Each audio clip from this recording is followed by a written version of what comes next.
Didn't do an episode last week. We're back. Why? Why did we not? Why did we not? Tell Because, us. Tell us why. you know why? Because someone fucking abandoned me. No, joking, sorry. No, so I was at Supernova in Adelaide. I was in Radelaide. Yeah, Radelaide. I think I was still recovering from dinner with a night sister.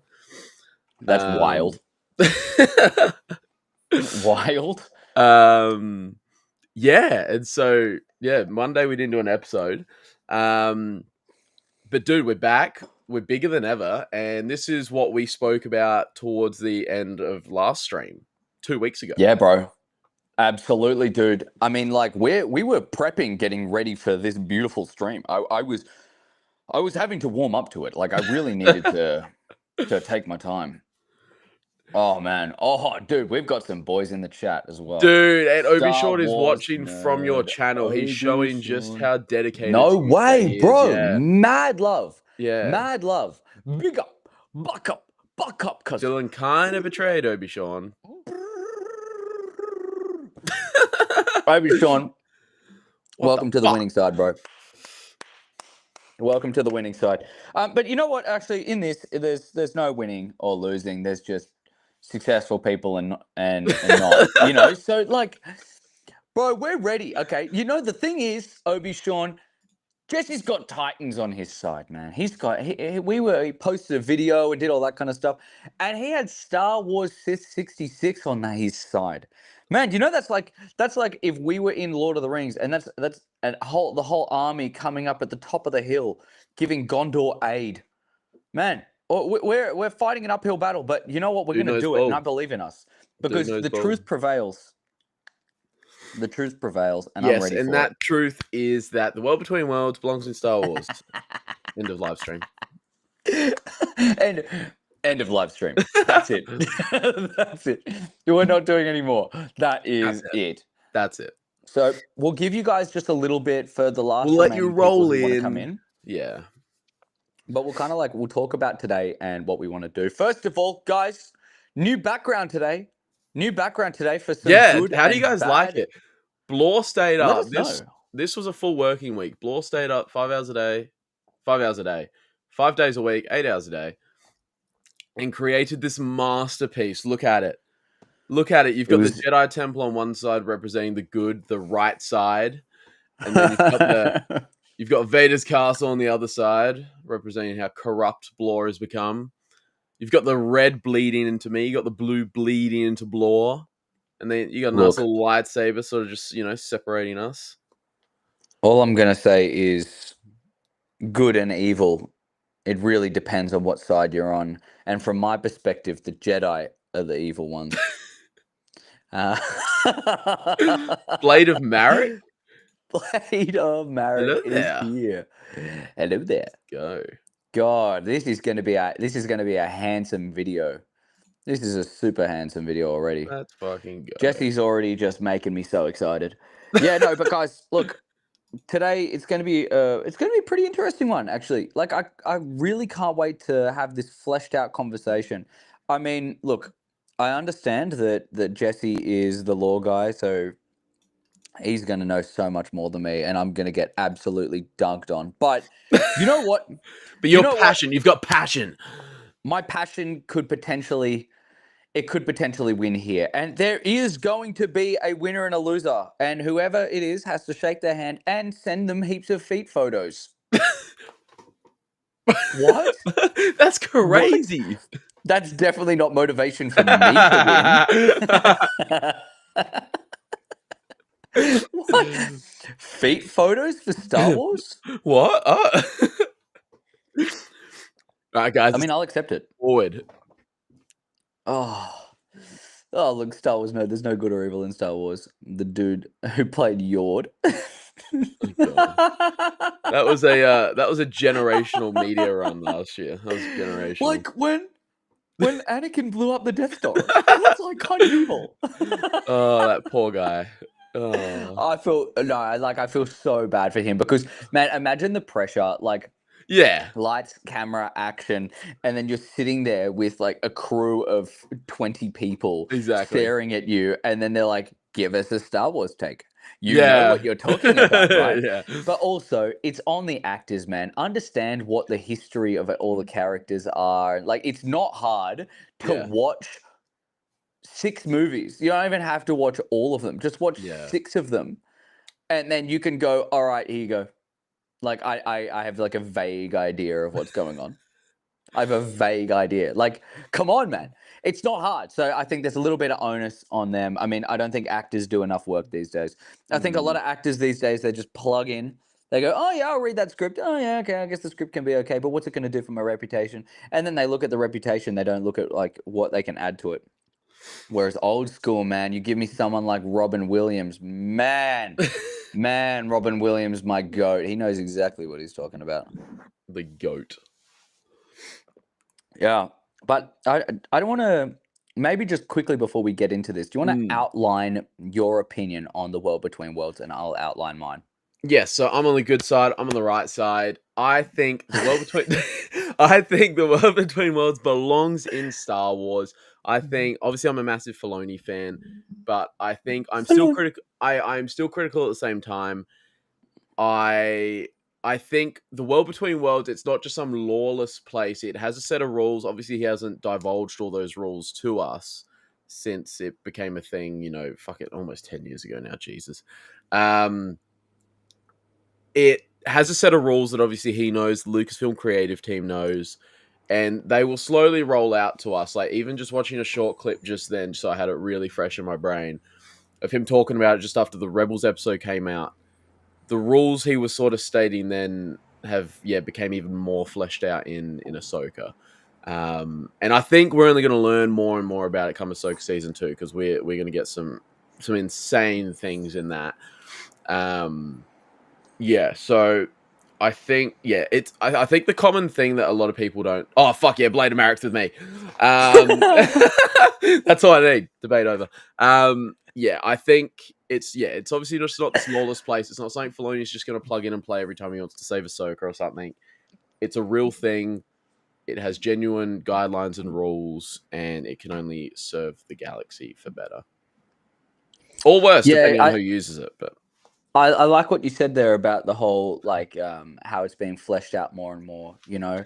I too but you're wrong. would I too would, you know, fix a burning house one bucket of water at a time. So, like, I mean, it's just like, I'm completely understanding that there is the existence of the world between worlds in canon. I just think Filoni's scrambling to find ways to say, "Oh well, you know, I mean, I gotta save my favorite character somehow," and now it's bigger. Now it's bigger. So if you want to know my opinion, guys, my opinion is big up on this one. Big up, buck up on this one is I'm a big Ahsoka fan. I've had so many people come to me in the comments of my videos. You're a and hater. Send me DMs and be like, "Yeah, so you hate Ahsoka then, huh? You don't like peak Star Wars. You're a loser." And I'm like, well, bro, I like Ahsoka. But the only thing with me is I don't think that it should exist. Now, I don't think the Ahsoka that we know should exist. It should be the Ahsoka in the time of Rebels. I think that would have been a far more interesting show to make, and it's something that wouldn't break the world, and you kind of have more of a background into what happened when she immediately left the Jedi Order, because, I mean, we've got Ariana Greenblatt, who would have done a beautiful job with that as well. Like, I'm talking about keeping the exact same cast and crew, the exact same kind of thing, but you can do that in the background and under a different guise. I think the fact that Ahsoka was saved in the World Between Worlds, it means how inherently wrong the World Between Worlds is.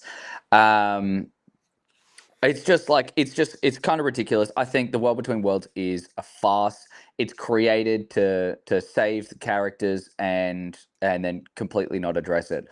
I mean, we'll go into it, but I don't think it should exist. I think it's a genuine display of a lack of writing and someone who was like scrambling to find a way to keep his Star Wars alive. And now he's the creative director, so he's going to keep doing that all the time. And that kind of worries me, because then we're going to have the world between worlds, which can save the world between worlds if the world between worlds is being attacked by another world between worlds from another world between worlds from a distant world between worlds. And then there's a world between worlds with a gateway to a world between worlds that comes in, and then next thing you know, world between worlds and Ahsoka the White. That's my opinion. See, you've got the Lord. Could happen. I was gonna say you've got the whole Lord of the Rings background. I don't know, like, and I don't know what the fuck. Like, I know nothing about that. So you've got that. That's fine. You've got that. Nerd's been cancelled, by the way. No, don't cancel Nerd. He's on my side. Dude, we got Brick in here. What's going on? Dude, Brick. That little smidge we got in Tales of the Jedi was really good. I would love some more. I think we could have had even more peak Ahsoka if we didn't have the world between worlds, and she should have died to Vader. That would have been Vader's last fall to the dark. It's like, it doesn't make sense. I think if Favreau was in charge of the whole thing and he got to make the decisions, he would not make anything as stupid as the world between worlds. That's all I'm gonna say. That's all I'm gonna say before we get into the debate. I want to get to that Vader thing because you're wrong. I want to get into the Vader thing. Absolutely, man. And also, I'm not going to reference. I know that you don't know that much about Lord of the Rings. I know you can reference it. It's fine because there's obviously but I'm not going to go too deep into it. That's the whole thing. Like, I'm not going to go too deep into it because I don't want to like go into a place that you just don't have that kind of deep of an understanding. Like, there's really no point. Like, I'll reference a few things that are common knowledge and like common understanding, and then it's kind of like, because I don't want to I don't want to make you feel like you're just out of your depth. And no, that's like that's just it's not so fair. Gentle with me. It's my first time. He's been no. But I don't. But a lot of our audience knows what you're talking about, and I don't mind that because it's obviously something Dave's pulled out. Like the whole, like, you can't argue that. Obviously, the Ahsoka the grey thing. So if there's more depth on that, go into it, dude. That does not. Yeah, I'll go into that, but I'm not going to go into too much more about like a lot of other stuff that I see. If you start telling me about Sauron and that, I'm going, what the fuck are you talking about? Yeah, no, that's what I mean. All that kind of stuff. Like, dude, that can be a whole nother video that we can talk about. Like, that's not really the point. Like, the point of the debate is not necessarily that. What is going on? No, nerd, no. Good. Fuel your wrong again. Dude, yes. I got Brick on my side. Absolutely. I got Brick on my side. I still love you, man. I love you. Everyone who's on Jesse's side, I still love. Only because, you know, I mean, like, I had to be an infant one time as well.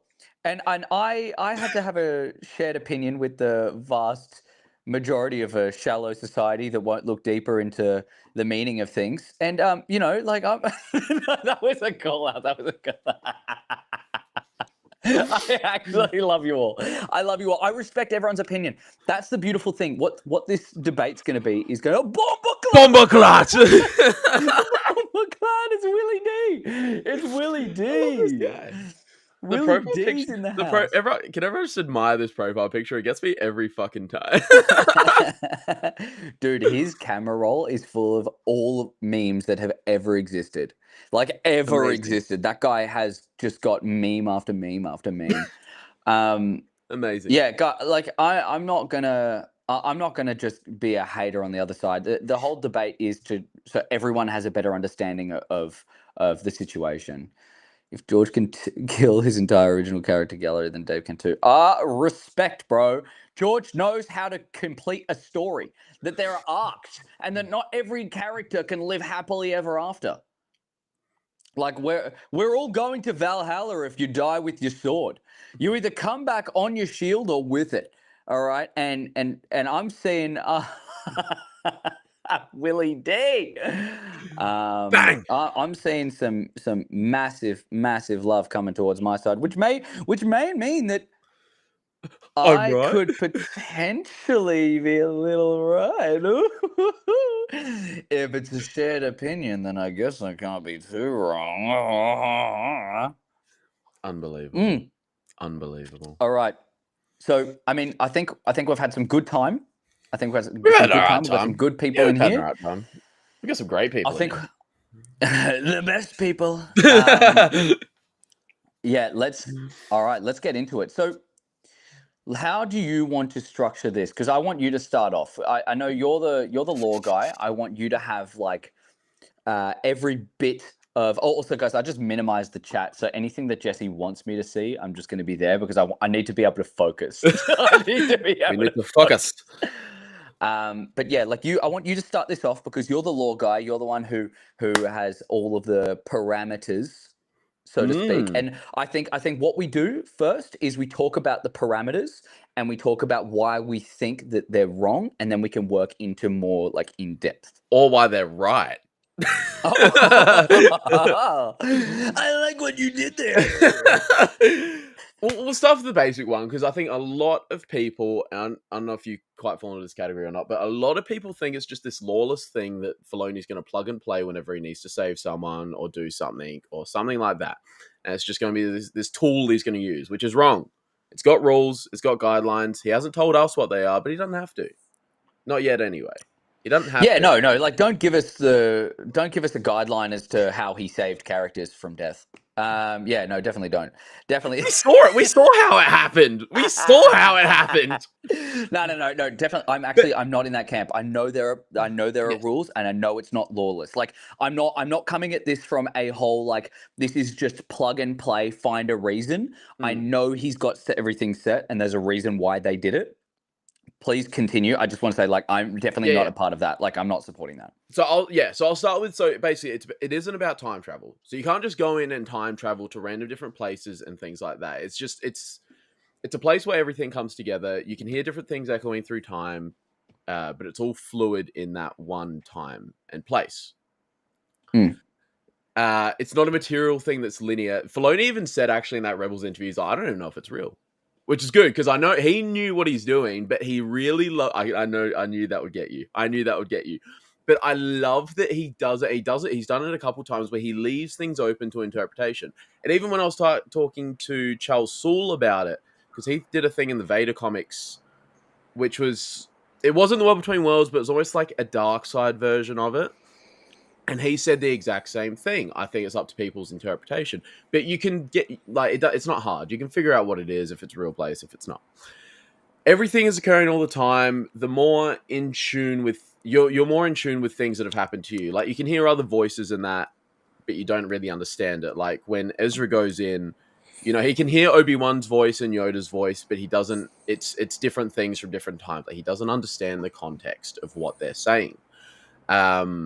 But yeah, basically, it's just not a doorway like an elevator. You can go in and out of different things. Like, it is a strict place with strict guidelines.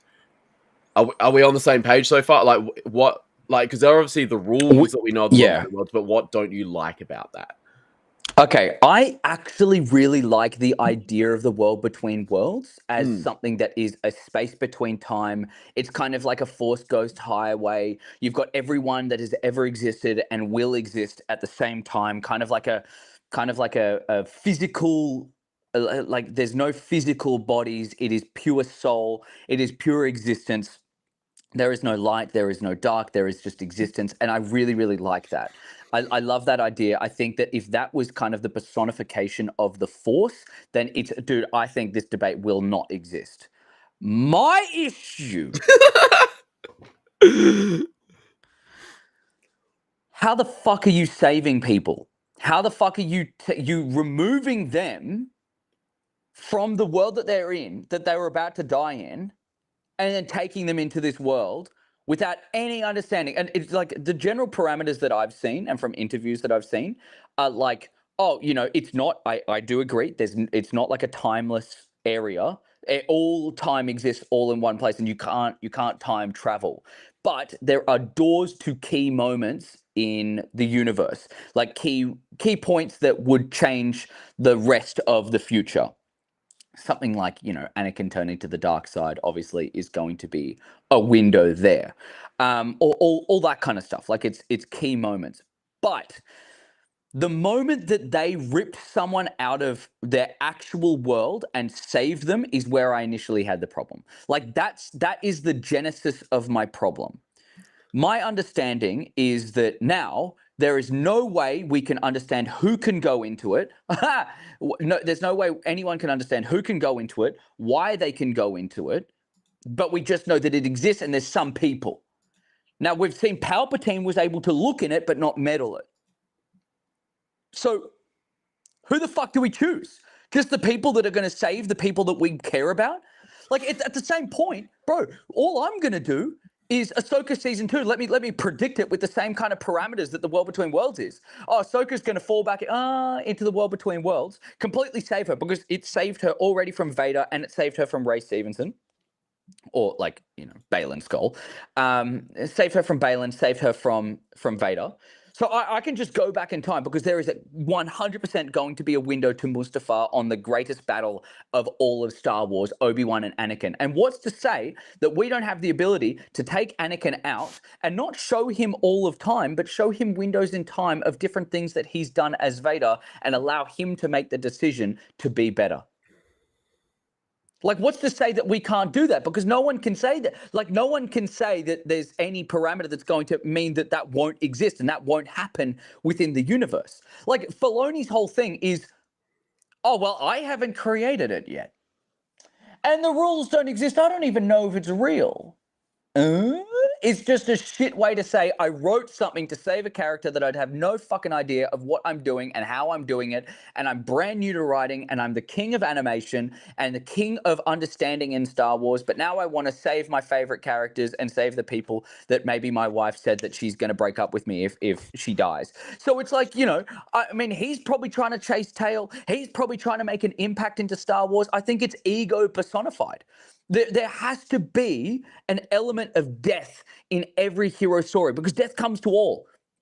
No matter if you turn to a Force ghost or not, death comes to all. It's the transition to the next realm. And I think the transition to the next realm is something that would have been so much more impactful for Ahsoka, being a guiding light. What if we got more of Ahsoka being a Force ghost and then she comes in and then she I'm going to see this in a bit, but what if she comes back as a Force ghost and she was whispering in Anakin's ear or Vader's ear as Luke was trying to turn him?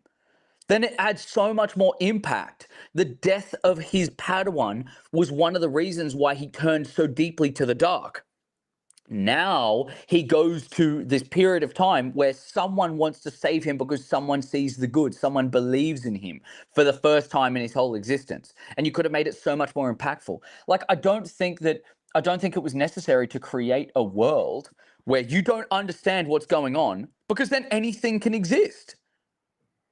Anyways, there's a lot to unpack there. There's absolutely a lot to unpack. The first thing I want to start with.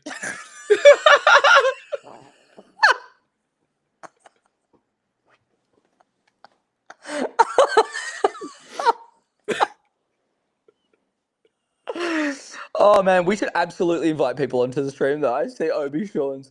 The first thing I want to start with, obviously, Edis, it's probably the first thing. Everyone's got an ego, but if you were to rank people on a scale of ego, I think Filoni, especially with Star Wars, would be on the very lower end because his greatest calling is to continue what George did, and that is something he spoke about actually when he was talking about the World Between Worlds. He's still dedicated to, and obviously he is because it's Dave. He's still dedicated to working within the principles of the Force that George established and going from there. Because this is what makes Star Wars Star Wars. It's mystical, it's random, it's beautiful. The Vader thing. Actually, no, I want to go somewhere else first. I think, because this has been, by the time Ahsoka comes out, it's been almost 10 years. I think the World Between Worlds episode came out like the start of 2017, I think, from memory. Whoa. So it's gonna by the time Ahsoka comes out next year, it's gonna be almost 10 years since we saw the World Between Worlds. And I think this might be where a lot of people see, if it sort of goes how I'm thinking it might, this could be where we see a lot of Filoni's like genius come to life. It's been 10 years in the making, or even longer. We see because in at the end of the episode where Ahsoka's fighting Vader and Rebels, the season 2 finale, you see them walk away then. So we know she lives, it's just a matter of how. But we see Morai there as well, acting as almost like that protector, because she's looking over Vader as he leaves, and then you see her fly, and then she joins Ahsoka as she's leaving. In the World Between Worlds, when like 2 seasons later, when Ezra goes there, he sees Morai, and Morai guides him to where, like, the doorway where Ahsoka is. So she's acting as that protector, which is obviously the daughter. And I think, because obviously there's all these Mortis God links to the World Between Worlds, and that's going to get completely fleshed out in season 2. Like, there's no doubt about that. It's going to get completely fleshed out. You're going to learn a lot. You're going to see a lot. I think we're going to understand a bit more, because Morai is still acting as this protector. Like, you see her in the last episode of Ahsoka. She's still there. There's all these links there, and you're going to see why. Because you see, even at the end, like, they see Morai, and that's sort of Ahsoka's signal, because then, remember, she tells Sabine, like, this, like, where we're meant to be. It's the will of the Force, brother. It's the will of... Okay, I can appreciate. I can absolutely appreciate that. I mean, like, there's going to be genuine law reasons as to why it happens. Like, they've created that. There's no way they would just kind of leave it open-ended. It's not literally just they rip it out and then that's all we see. It went blank, like curtain close. But what happened was when Ezra pulled her out, it changed the reality that was there. Vader was going to strike her down and kill her. But because Ezra pulled her out, it created an alternate reality where they did walk away. That's my problem. Vader's intent was to kill. Vader's intent was to destroy all remnants of his past as Anakin so he could really, truly be reborn as Vader without any hindrances. Now, another thing, what you're talking about with Ego and Filoni and saying that he doesn't have any, I think the fact that he solely works on George Lucas's vision for Star Wars is a sign of his massive inflated ego. George Lucas sold Star Wars to Disney. As much as we may not like it, George Lucas himself has come to the point where he's like, it's not my story anymore. Now, yes, if it was talking about in the past and in that period of time where George Lucas was owning it and all that kind of stuff, and all like the whole jazz of George Lucas being the maker, right? Completely different story. But the moment when George Lucas signed over Star Wars to Disney, he made a conscious decision to disassociate himself from that universe from then on. So to that point, Dave Filoni should only be working on the parameters that Disney has given, because they are the ones that own the franchise and the rights to the franchise. I think the fact that he's trying to save and to build the things that George Lucas had created before, I think that's just inherently wrong. Like, you cannot at any point save a character with the vision of an old creator when there is new leadership in. There is a new owner. There is a new pathway. I mean, like, sure, everyone can argue that the sequels shouldn't have existed. If you had the money to buy the Star Wars IP and create your own movies, do it. But you don't. So they've done it, and they've created it, and they've moved on to the next. Like, I think Filoni needs to understand that to work within George, I think it's to work with respect to George, but not with his original intentions. Because as much as I may not like it, and I do not agree with like 90% of what Disney does, 10% being The Mandalorian, except for Mandalorian Season 3. With 90% of what Disney does, it's not George Lucas's IP. It's not Dave Filoni's IP. You cannot just save Ahsoka because you want to. You can't just change the world because you're trying to appeal to a previous time when he was raising you. It's like, yeah, he's imparted a lot of information and he's really guided him to make the right decision. But Disney owns it and Disney's created it. I think that's like a very, I think Filoni is actually a sufferer of ego, like a really, not bad ego to the point. I think people conflate ego with like a really bad person who's so up himself and just like very, very distinctly arrogant. It's not the case. Like the ego is not allowing something to die when it deserves to die or needs to die for a character line. Like I know Star Wars Nerd was talking about before with George Lucas having the ability to just completely kill off so many of his characters. And I can respect that. That is his decision. But at the same time, I mean, like, he understands that in order for a good character, you can't stretch it too thin. Every single character has a different density, and you can stretch them to a certain point where it starts to crack and wither and break and all that kind of stuff, right? But if you pull it too far and the cracks are too big, and you try to fill it in, like by creating the world between worlds, then there's no reason why it should there's no reason why it should exist. There's a beauty in fleshing out a character to its full potential, letting them die, and letting another character fill their shoes. I mean, people are so concerned with having the same thing all the time, and I think movies these days especially are so worried about creating the sequel to whatever successful movie there was before. But people don't realize that we are, as humans, are we are a reaction from thousands and millions and fucking billions of humans before who have all got us up to this point now. To say that our story is less important or more important than our grandparents or our great great great great great great great grandparents is wrong to say it. I think a lot of people would agree. I mean, unless you think you're the most fucking important person in the world and nothing ever has been as important.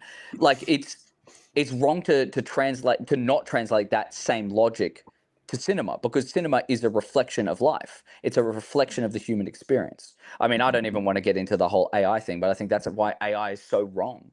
Because it is truly a human experience that we see mirrored in this fantastical world, which is why I don't think Ahsoka should have lived in the world between worlds, because good people are meant to die. Martin Luther King, he died. He's a good person. Like how many people in history? We're talking about Marcus Aurelius. We're talking about all of these other incredible people in all of history. They have died, and their impact of their death has left a resounding benefit to the rest of the world. And what's to say that Ahsoka couldn't do the same?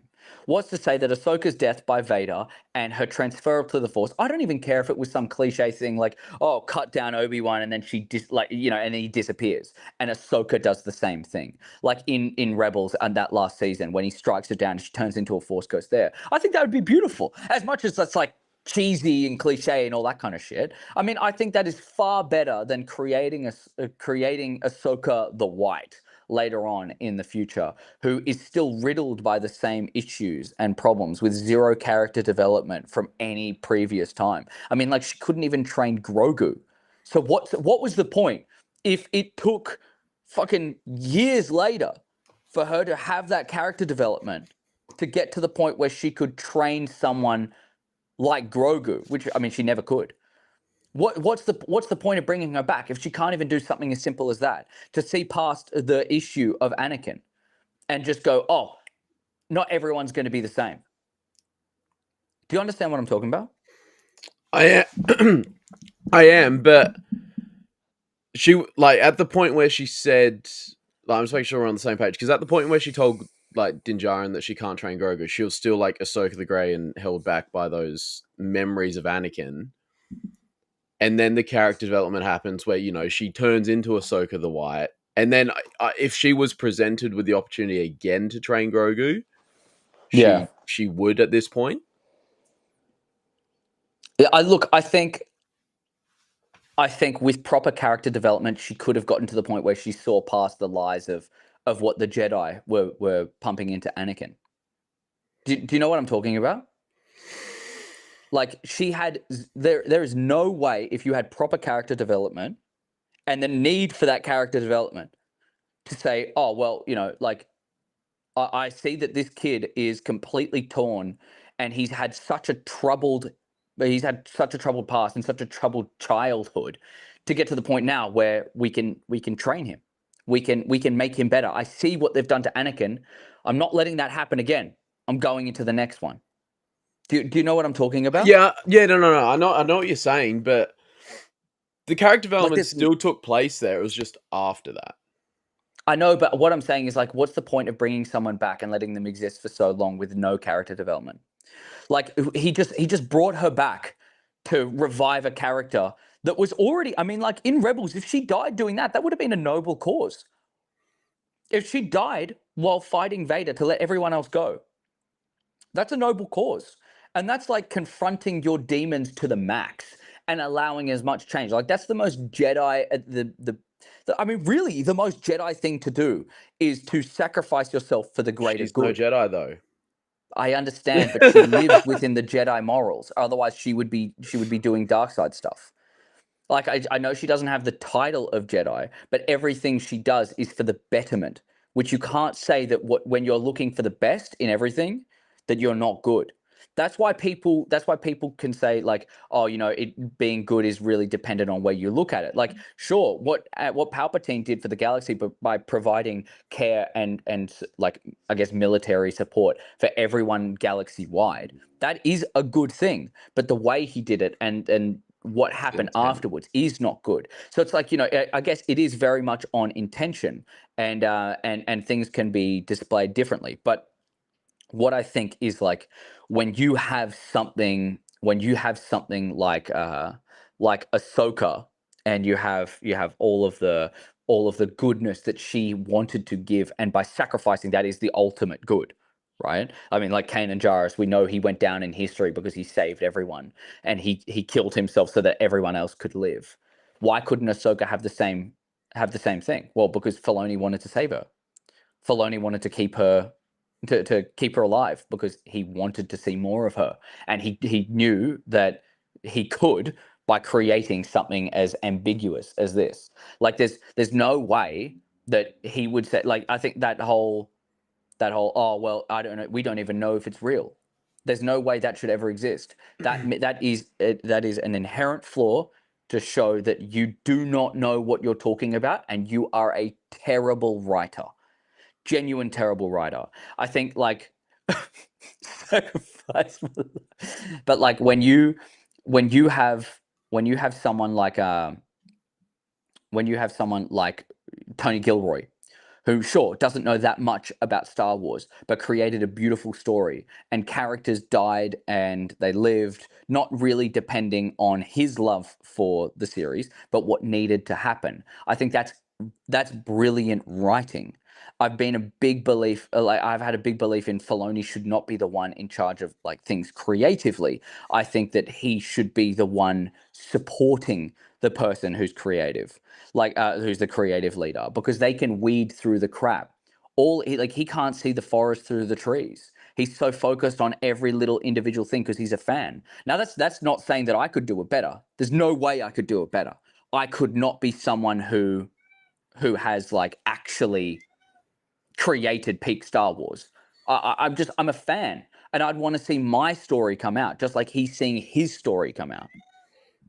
Does that make any sense? No, it does.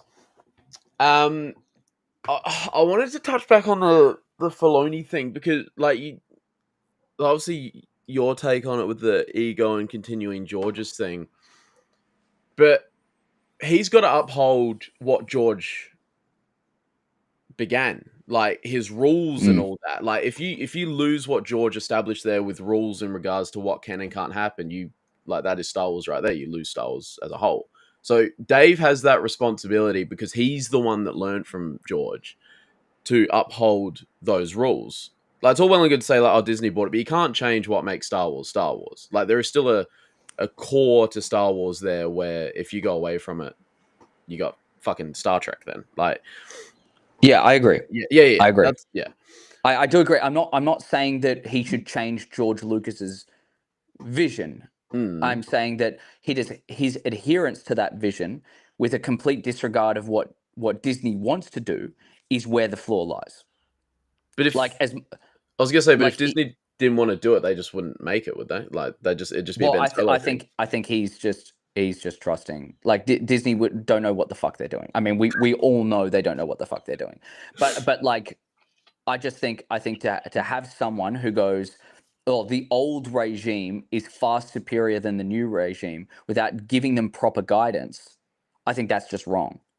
I just think that what Disney could have been is so much better and still can be, bro. I'm nowhere saying that Disney can't be good. I think they've done amazing things, and we've got far more stories than George Lucas ever would have given us. Like, we would have gotten the sequels, they would have received a bunch of hatred, and he would have just said, no, I'm not doing any more anyway. Like, we've gotten more, and Disney has weathered so much of the storm. But what we have to realize is that it's a new kind of story. It's a new kind of wave. And Disney has a far better finger on the pulse for what the fans not necessarily want to see, but what they need to see for their vision than George Lucas ever did. Now, I'm not saying that Disney's better than George Lucas. George Lucas had a better idea of what Star Wars is. He had a coherent story. He maintained the exact same story the whole way through, which leaves a lasting legacy. He created better characters. He fleshed out his own plots and his own plot holes. Like, the sequels were just a shitty copy of the original trilogy, and I'm not going to be the one to deny that one. But what I'm saying is, like, Disney wants to see more projects because they want to do more.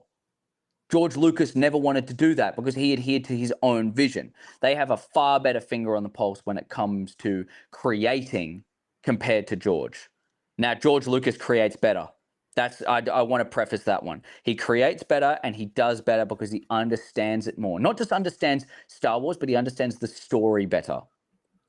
It's just like, I think it's important to realize that when he sells it off, like he was the one to say it himself. When he sold it off, it's not his story anymore. And to try to stick back with the old regime, I think that's wrong. That's like saying, oh, I'm the new ruler of this of Rome, and everything else is wrong. Everything else is terrible. Like, what? It's like, no, like everything new is terrible. It's like, no, it can be good. Everything can be good. We never would have gotten the beauty of The Mandalorian. We never would have gotten something like Ahsoka, like a live action renewal of some of the best characters that have ever been created in Star Wars. We never would have had Obi-Wan Kenobi as a TV show. It should have been a movie, but we never would have had all that kind of stuff. You know, I think this is kind of like going a little bit further from the world between worlds, but like it's important to realize that Dave Filoni, when he's creating, he's only doing it to save face and to save the certain things that he wants to save. And I think that inherent flaw in his creation is the reason why the world between worlds doesn't exist. If it purely existed on a plane of existing and it was Force Ghost and it was like Force Visions, and maybe when Ahsoka was, maybe she was hit by Balin and she's like teetering in and out of the afterlife and in like the real world, and the world between worlds was kind of like a bridge for that, and Anakin's like, wake up, you can do this, like this is the final lesson I'm bestowing upon you. But it wasn't that. She completely disappeared. She was completely saved again. For what? Now I understand that fucking what's the bird name? Mordecai. Morai. Yeah. Morai. Like, I understand that Morai was the one guiding, but I think that's just like, it's a shitty way to say, oh yeah, by the way, the gods are willing for her to stay. It's like, no. It doesn't make sense. It does not make sense. If she's the daughter and they want to save the daughter, she can still be the daughter in the afterlife. If the world between worlds, if there was like a plugging your consciousness into the world between worlds, then yeah, it would have been different. It would have been completely different. I don't think. Yeah, I was gonna say she. Yeah, that's right. That kind of makes sense. Because I was gonna say, yeah, the daughter can't go to the afterlife because her life force is now in Ahsoka. So yeah, Ahsoka's sort of daughter now. Yeah. Who have we got? Oh my god, we've got some boyos here. Oh, no. I'm about Oh, to get hell ganged yeah. up on so hard, dude. What's Fucking up? Spoonsky, get off my side. Oh. Get off my fucking side, Spoonsky. Again. I'm just gonna keep The other way rotating. I don't around. want any of them on my fucking side. Fuck off. There's a gangbang. I'm about to get fucked. That's what That she is said. so funny. Oh my god, boys, what's going on? All right. Before we say anything, Darth I just want Christensen, to where the fuck are you? I just want to say quickly before we go into the attack Jesse train, dude. I do get what you mean, and I understand with the whole like with Ahsoka. Actually, she's kind of like, I mean, like she's not necessarily going to be the whole plug your consciousness into the world between worlds and be the be the big daughter after everything. But I think that the world between worlds itself doesn't make sense. It doesn't make sense, and there's no way you can just say in such a big franchise, such a big IP, if you can go, all right, I've created this. Now I don't know what the fuck I'm talking about. I don't even know if it's fucking real. I don't know what the hell can happen in there, and I don't know why it's happening. It's like, bro, what did you just do? You just shit your pants, and you're saying, oh yeah, no, this is good. This is good, by the way. I wanted this shit in my pants. Like I know I smell a little bit, but it's here, and I love it. And maybe it'll go up in my bum, like if I walk around enough. Like maybe.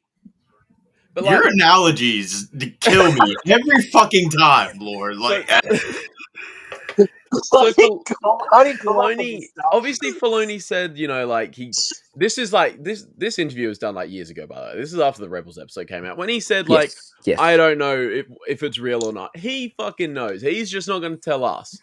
But I think what it really boils down to here is because we don't know everything about the world between worlds, and I don't even know if we will completely after Ahsoka season 2, but we're going to know a hell of a lot more. It basically boils down to, do you trust Filoni? Look at his track record. Look at what he's given us. It would be so egregious to say that you do not trust Filoni after what he's given us. I don't trust Filoni to create stories. I trust him to supplement stories. I'm very big on that. Like he was perfect when George Lucas was the head and he weeded through all the shit, and Filoni was the one coming up the rear. Like he's bringing it right up, and he's just absolutely slamming that story on the press, and it's like, print this. I love that. I think Filoni's perfect for that. But my whole thing is I do not trust him to see the forest through the trees. That's my biggest thing, is I cannot understand how he can put this like character out here and damn everything else in the background. Because dude, it's like, I know you can say, oh well, like he couldn't do it. But if Ezra wanted to, he could have saved Anakin. If Ahsoka can go into the world between worlds, she can go in there. She can save Anakin from that period of time in Revenge of the Sith. Who knows if that's what we're going to see? No, she can't. But why was Ezra able to save her from Vader? Because that event made sense to him. He was there for that. He was there for that, so that event makes sense to him. Well, what if Ahsoka saves Ahsoka? What's that? Sinned? No, because Ahsoka wasn't there. Ahsoka wasn't there. Sensed it. She sensed it and heard all the voices, so she knows. No, I get what you mean. No, I get what Jesse means. I get it. Those voices don't make sense to her. She wasn't there for that event, sort of thing. So that what happened on Mustafar doesn't make sense to her. But like, yeah, Ezra was there for Kanan's event, and yet Ahsoka stopped him, but yet he chose to save Ahsoka. So. Because if he saves if Ezra saves Kanan, then the whole Ghost crew die. Because Kanan's sacrifice saved everyone. So they'd be changing the pact, like time travel. Okay. Yeah, and you can't do that. That's what I'm saying. Filoni did establish rules, and he did give us these little tidbits. So we've got some basic guidelines. Ezra couldn't save Kanan, because if he saves Kanan, everyone else dies. He comes back to a world where the Ghost crew's dead. If she saves Anakin, which you can't, but if she saves Anakin, it would fuck up That everything. changes everything. But what I'm saying is like the possibility for her to let's say she's not doing it personally, right? But she was at periods of time where Obi-Wan was there. Now Obi-Wan was at the duel, obviously, on Mustafar. Yeah. So he could theoretically be the one to come in and save it. No, but he like that's the premise that they're giving is like if they're there and they have access to that time, that you can pull them out. So what's to say that she can't go back to Obi-Wan and say, Obi-Wan, we fucked up. Because We fucked up. fucking fuck yeah, I got you here. No, because Do it. No, school me. no, because it's like school you know us. how she didn't come back through like the door with Ezra. Yes. She's smart enough to know she can't just get plugged back into someone else's time because that just unleashes chaos and destruction. She had to go back through her door. So she's smart enough to know that she couldn't just drag Obi-Wan, go find him if he's even alive still, go get him and say, hey, save Anakin. Because at the end of the day, Anakin's heart is still like turned to the dark at that point. So you're not saving him from anything. You're just bringing that Anakin to another world. But that it just destroys everything that would have happened for the last 15 years up until that point. Now I completely get you, and the only thing that I would say to that is like as much as it's like not it may seem like it's not possible, we've had no reason to say that it couldn't. Like sure, Ahsoka went through her door, right? And she went back into her thing after that because otherwise it would create ripples like crazy. I mean, Ezra already broke the fabric of time by saving Ahsoka. Like if he was able to reach in and grab her and pull her out, he's already changed the fabric and he's created a new reality. But what were the consequences of it? It didn't change if any because the sacrifice she made to save we can't them, know. they still live. We can't know the story because the story never happened, right? Because you know how I was saying before, like when he pulled her out, and then they see them walking away. That was an alternate reality created by the ripple that Ezra started by pulling her out. Like it should not like what could have happened. We can never know, never ever know because we didn't get to see it, and it changed the fabric of time in that period. So it's like, what's to say if we've got the world between worlds, which is the future of everything and the reality of everything? What's to say that didn't change at all? I mean, like, there's no way if Ahsoka wasn't saved that she would be alive. No way. I mean, like, Vader was so hell-bent on killing Obi-Wan, he would absolutely be the same for Ahsoka because they're the two ties to Anakin that he's got left. But like he's seen I know he seemed to resonate with Obi-Wan as well as he did Ahsoka. You know, the whole like holding Ahsoka's lightsabers, like, oh my god, I made these for her.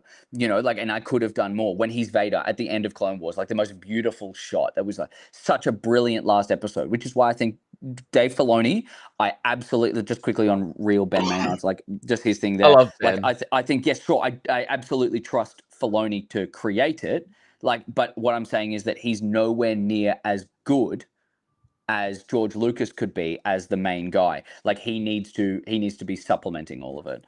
Ahsoka's story could still be getting told, and we could find out the answer to her surviving. She may eventually face consequences for it. But that's the whole thing. Is like they're not going to do that because they've created Ahsoka. That's like, all right, they've pulled her out. Now we're going. Now we're keeping on running because it was a convenient plot hole to allow her to exist. It changed the fabric of time. She would have died to Vader. If she was going to die to Balin's skull on whatever place they're on, the fucking Cedos. Yeah. That's it. So like if she was going to die to him, then there is absolutely no way that she would not have died to Vader. Like she's just not the same kind of skill level, and also like she would have frozen she froze when she kind of saw Anakin, like, oh my god. Like he would have taken advantage of her and been able to complete the rest of his Vader transformation. But we weren't able to see that. So what's to say that we couldn't have that and her peering into what is happening with Revenge of the Sith? Now, I know this is like a big time and it seems bigger than what it is, but I think it's the same equivalent as to when he saved Ahsoka. Because any time that you change time is impactful. And I can understand what real Ben Maynard's saying about her story's not done yet. I don't think it should have continued past that point.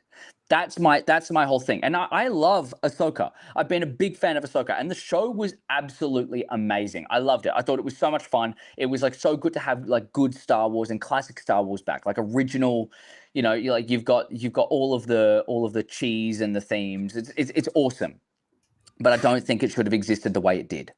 I don't think that what happened should have happened, and we could have changed everything in the history. Because what's to say that Yoda then can't go back to the start of time, the start of the Jedi Order when he was there and changed everything?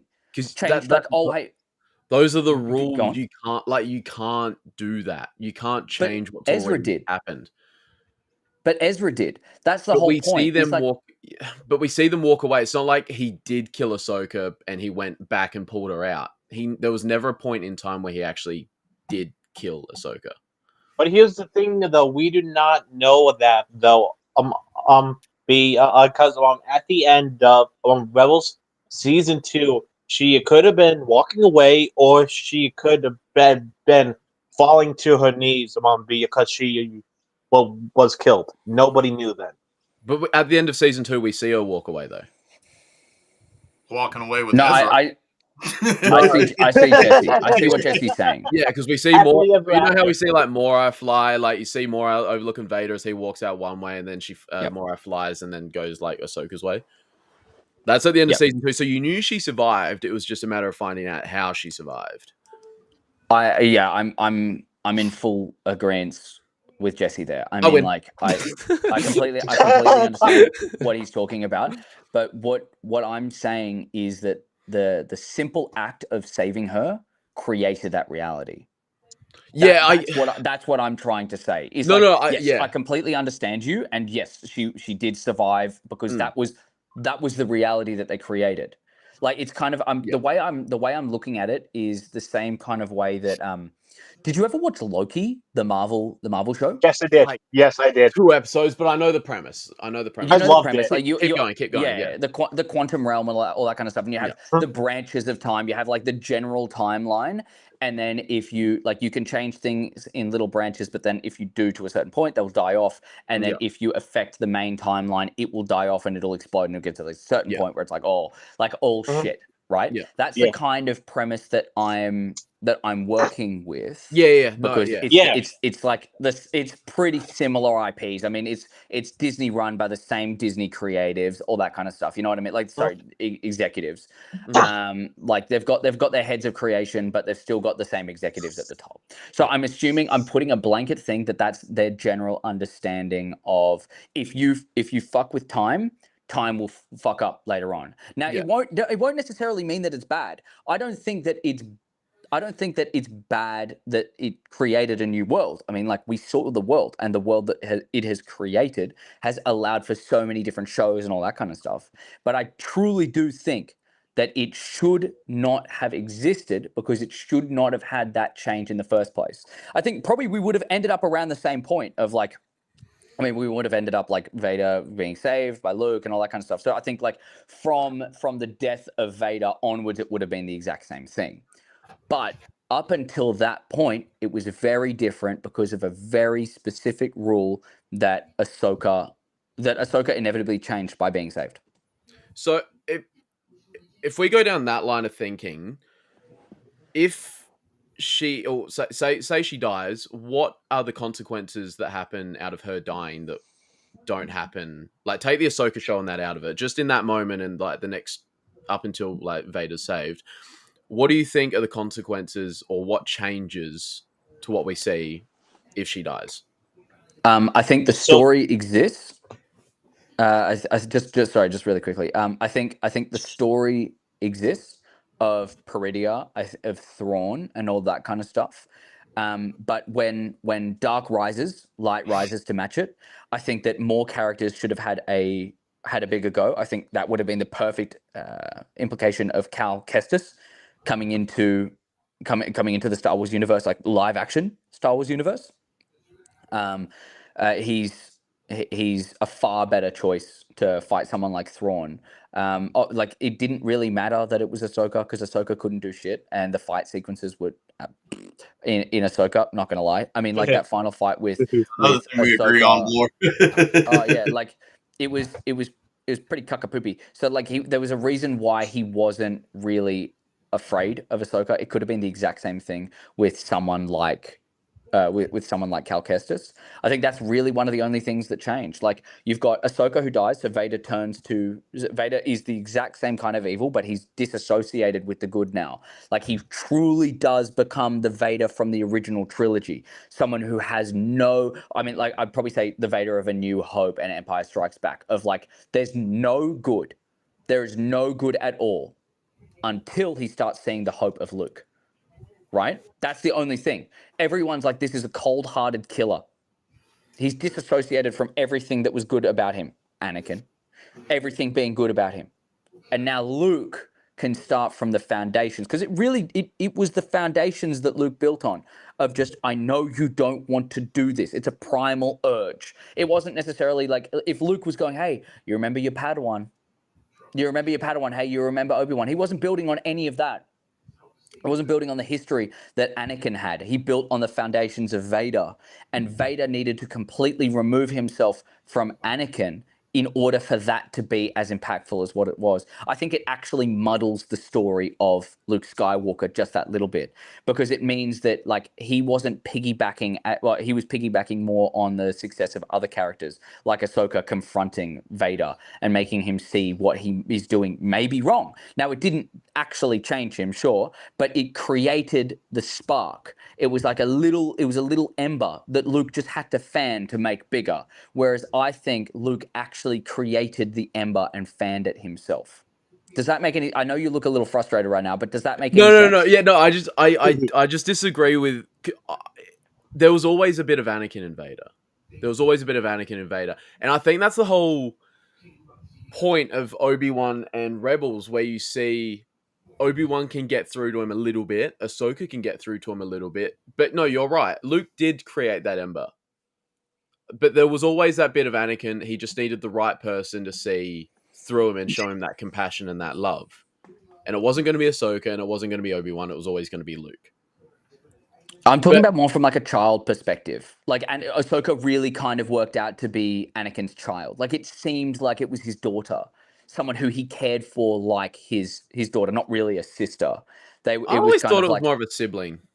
I always thought. I gotta agree with Jesse on that one. Yeah. I think for him, like, in order to protect her from everything, it's like, look at all that I have created for you, and this is how I protect you. As much as they acted like siblings, I think his love for her was kind of that primal. This is my daughter. This is someone I need to protect from the world. That's why he was like, I would have left the Jedi Order for you. He wouldn't have done that for a sibling. I mean, like, he didn't even do that for his mum, but he would do that for his daughter. Wait, when did he say he'd leave the Order for her? Well, he was like, if you told me, I would have left. That's Obi-Wan, brother. Yeah, Obi-Wan would have left. Anakin, yeah. Sorry, I mean, like, when he was having the conversation. Yeah, when he's having the conversation with her outside. Yeah, he said, he wanted to leave, but like just at various different points. Yeah. Anakin wanted to leave as a kid, though, because he probably missed his mom and stuff, and all of this ridiculous stuff. He wanted to leave as a kid. Well, he was just seeing how far the Jedi Order had fallen. Like, they couldn't serve because they'd become so tied with the Senate and the Republic. They weren't able to serve everyone. They're only able to serve planets that are under Republic control, what we'll call it. I think Tom's talking about some comic run where like kids were like bullying Anakin about being a slave and stuff. Yeah, Obi-Wan and Anakin. He tells Kenobi, he's like 12 years old. He's like, hey. Yeah. He hands him the lightsaber. He's like, I want to leave. And Kenobi's like, are you sure about that? Yeah. And they go on one last mission, and he changes his mind. I get you. I think like I was wrong there. I got my quotes mixed up. I thought it was that. I meant more like the conversation. Fake fan. You can't turn on him. That's your teammate. No, he can, bro. That's the beauty of it. Like, you're meant to be able to turn these guys as well. Like that's the whole beauty of the debate is like it's not really like you have to stick to either side. It's like, bro, you can convince people of anything. That's the whole thing. Like we're trying to get like a general understanding of what we believe in. But I 100% agree with Facts. bro, I'd be out. If she was like, let's run away, I'd be like, how far? How far to China? Yeah, it's like, anyways, I think with Anakin and Ahsoka, it was a completely different kind of relationship. Like he definitely prepared her for the fact that he was going to be turning to the dark side, and the fact that he had that, it meant that he couldn't fully turn because he's still connected with her on that level. That's why I think that ember was created by Luke, and I think that it was the soul ember. The soul ember and the soul fan. The only person who could ever do it was Luke. Because in the end, sure, I know they talked about like Ahsoka giving up on him, being like, I don't love you anymore. I don't appreciate you anymore. Like, you're not him. Like, you're not Anakin anymore. I see that you're really Vader. Like in that big fight. It was that very clear, oh, fuck. Like she cut off part of the helmet and she's like, oh, fuck. You're actually not Anakin anymore. You really are Vader. And it was the death there. Now, I understand that's kind of like their reasoning to say, oh, that's the complete disassociation with Ahsoka. But it's not for him because he still cared. He still loved her. And even though he was evil and he would have killed her in that time, like Vader would have killed her in that time, I think the fact that she does exist beyond that moment kind of lessens Luke's experience and turning him. Why? Because I think it doesn't solely put it on Luke. I think the story itself, it doesn't solely rely on Luke. And the fact that Ahsoka is there guiding Luke makes it feel like more of Ahsoka's puppeteering than it is Luke's own free will. Would you? Now I could be wrong. Like generally argue that as much as you want. I just think it makes it so it seems like it's not Ahsoka's will. Sorry, it's not Luke's will anymore. It's like the remnants that's been picked up by Luke of Ahsoka's broken will. Because then my line of thinking goes, that's why she knew. That's why, like, that's the whole explanation of why you don't see her in the original trilogy. Because she knew to stay out of it. She knew not to encroach on anything to do with that. Because whether I don't know how much she knew, but the whole thing is that's Luke's story. Yeah, I think she should have died. I think she should have died at the end of the prequels. I don't think that would have been far more impactful. I don't think her living or dying has any changes anything to do with Vader. I don't think it changes anything to the story overall because we still don't see her at all in the original trilogy. Yeah. Whether she's dead or whether she's just like, hey, I'm going to be like a Force ghost and I can't get involved. Personally, she's just overstayed her welcome, and I just feel like the World Between Worlds is that cheap trick to keep bringing her back. Yeah, I think so too. Like, bro, come on now. Like, I can understand the first time she died and comes back to life. That is literal Force gods transferring their life essence into her. That I can understand and get behind. Then you got Ezra pulling her out again, which Vader should have killed her. Like that, literally, you see it because she's like, he gets the blue eye for just a quick second, and then she says, I'm not going to leave you, not this time. And then he says, then you will die. And she was just gone for it. And then, she dies and, falls off the cliff, and we get the whole fucking Lord of the Rings fucking ripoff. Like, if you don't want to watch Lord of the Rings, just watch episode 4 of Ahsoka. Yeah, exactly. Yeah. I was gonna say, what if, just like while I get to what Ben's saying, I just want to let you mull this over. What if Ahsoka was as much a tool of the World Between Worlds as the World Between Worlds was a tool of Ahsoka? And what I mean by that is, what if Filoni wanted a way to bring in, like, just think of it this way: if Filoni wanted to bring in the World Between Worlds, how does he introduce it? And this is just how, like, maybe he initially didn't have Ahsoka in this situation at all, but he needed a way to bring in the World Between Worlds. So how does he bring it? How does he introduce it? And so he's like, okay, we'll plug it in this way. How if the World Between Worlds had to be a concept, how would you bring it in? If not for that, Bring it in for like teaching folks. Example. If you want them to see some buddy in their past life, then just bring them in and show them it type of thing. Kind of like a training situation. does that encroach on time travel then, though? No, because you can see them via the mirror and not have to actually go into the place. It's like a holocron type of thing. Okay. Who would you have enter it then? Like example, when Luke teaches his students and they want to learn about Anakin and stuff go to Anakin in his prime but do not enter the situation. That'd be like showing kids a horror movie. That's like giving 10-year-olds Yeah. a boss movie. I'll fix this example a little bit. So in Mando season 2.5, aka fucking Book of Boba Fett, when he's talking to Ahsoka, and he's like, it's more like Grogu's remembering.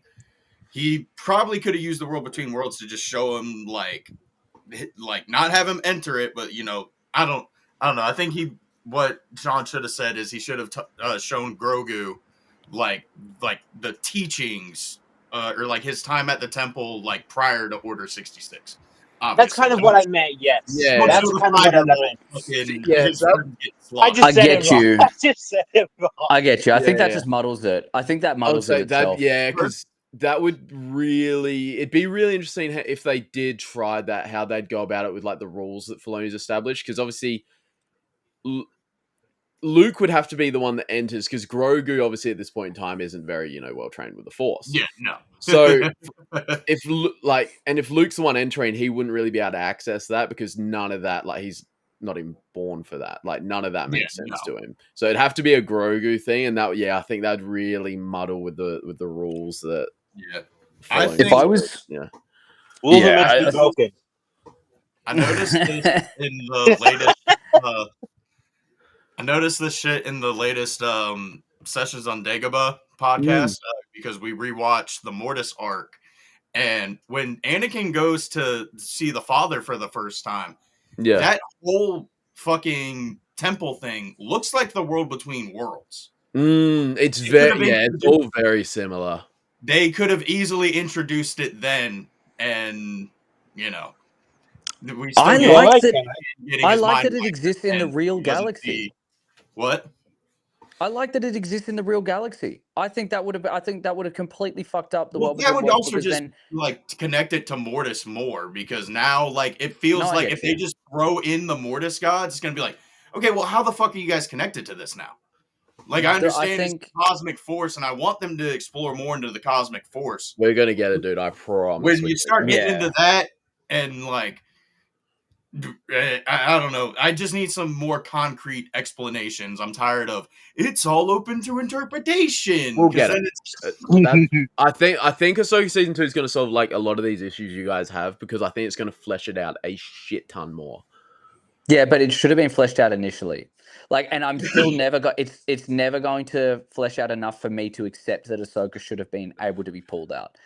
I think if you were going to introduce the World Between Worlds, leave it completely and solely as a soul highway.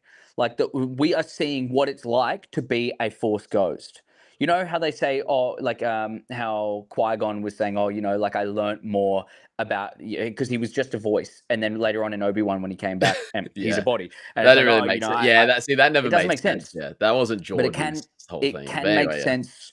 It can make sense with the World Between Worlds being like, I've seen in every gateway, and I've learnt so much that I can transform my voice into my body, and now my soul is existing on this plane of existence that is not equal. It's kind of like parallel, not a heaven or hell. It's just parallel to the actual galaxy.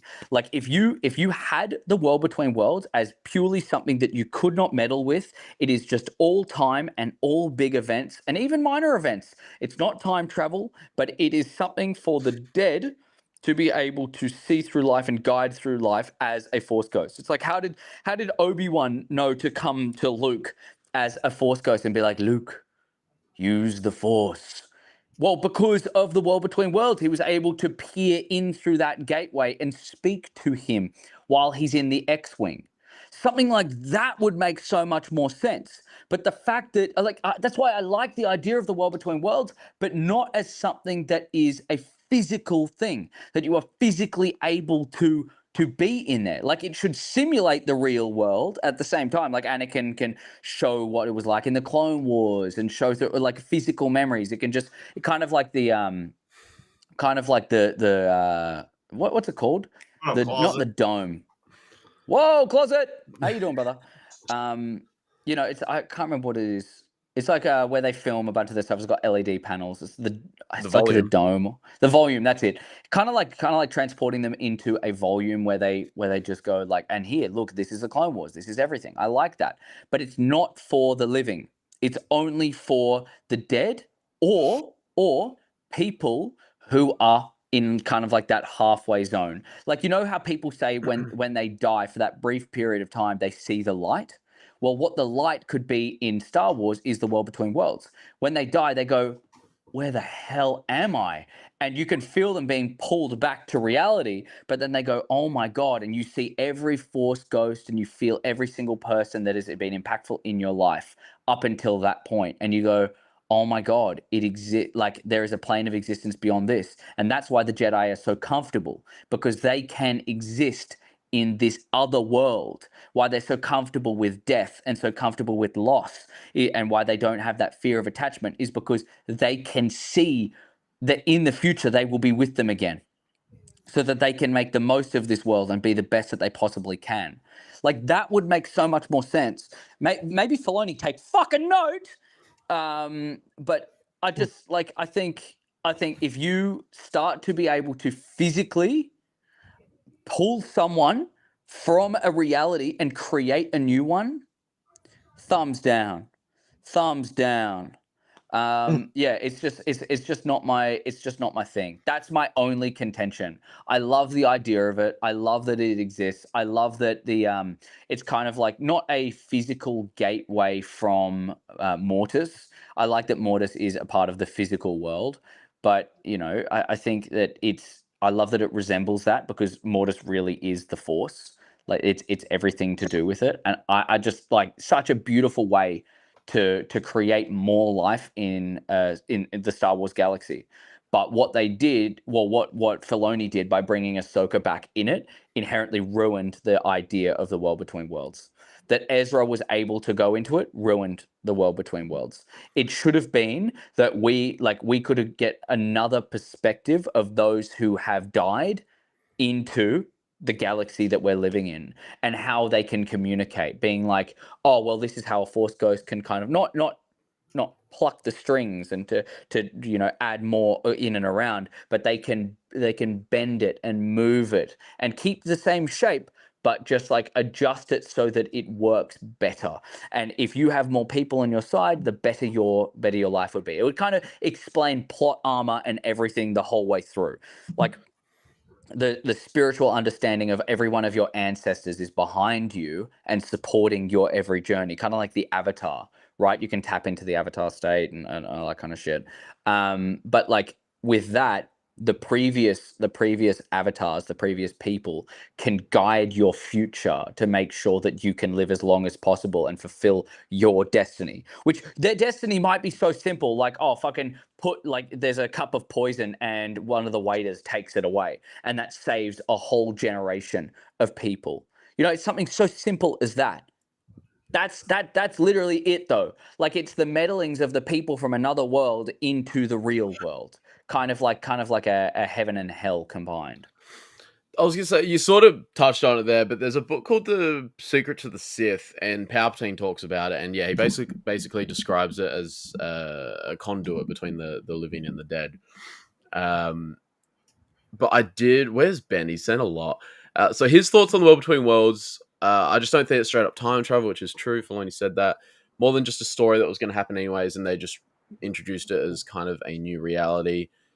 but like still part of the story, if that makes sense. Like them interacting with that still is part of the story, so it's not breaking time because that it was going to happen regardless. They just wanted to introduce a wave, which I agree with. That's sort of how I see it as well. So here's the next question. Where was she talking from in The Rise of Skywalker? Was she alive? Well, Filoni, yeah, because everyone else that was dead that spoke in Rise of Skywalker at that point was dead. And so I think there was an interview and someone did ask Filoni, does that mean Ahsoka's dead? And he did say it could mean she's talking from somewhere else. Like, he didn't want to concrete say she's dead. So it's like a giveaway kind of thing. I hope she's dead by then. Yeah, I just think that's muddled. I think it's just muddled, bro. Like, he's trying to keep this character alive so badly. Like, everyone who died spoke to her as a Force ghost. There's no way someone is just like fucking, there's something happening. Okay, because then she would have done something. She would have seen that it's not right for this one girl to take on the whole galaxy in one go. And the whole, like, all of the ships, I got to say this about the sequels. There are some beautiful moments in Star Wars, like all of the ships coming together. It's not an army, it's people, right? She would have been moved by that if she was alive, and she would have helped. She would have been there. And then we would have seen. She wasn't there for Luke, so why would she be there for Rey? That's what I was gonna say. Yeah, what's the difference between? Yeah, because it's shit writing. That's why. Blame Disney. Keep a character alive. She wasn't meant to be there. She's not meant to be there because it's bad writing.